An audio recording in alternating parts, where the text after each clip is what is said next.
Man who sentenced to prison, he was freed early for an incredibly disturbing reason. Although most people leave behind at least some positive impact when they leave this earth, Gregory Lee McCree is not one of those individuals. In fact, one could easily argue that the man has caused enough damage to humanity to last several generations. Still, his victims say he didn't receive the justice he deserves. The 75-year-old Washingtonian boasts a legacy of evil, beginning with ties to Oklahoma City bomber Timothy McVeigh and white supremacist serial killer Chivi Kehoe.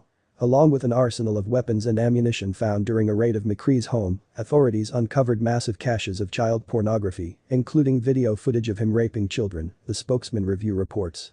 McCree pleaded guilty to dozens of charges, including 11 counts of child rape involving at least 8 victims between the ages of 3 and 11. However, prosecutors believe he raped at least 25 children and sexually abused hundreds more. McCree confirmed this suspicion, confessing that he had around 1,000 child victims. McCree was eventually sentenced to more than 26 years in prison, which many believed wasn't a harsh enough punishment but would have to suffice. Unfortunately, thanks to the push for prison reform, McCree wouldn't even complete the sentence he was given. McCree was initially arrested after authorities discovered hundreds of firearms, 100,000 rounds of ammunition, over 70 pipe bombs, 28 pounds of C4 explosive, 56 grenades, a grenade launcher, and a 20mm cannon. His collection of child pornography and arsenal were found at his home as well as several storage units under his name. One of McCree's victims told 4 News Now that he was someone her family trusted with her as a child.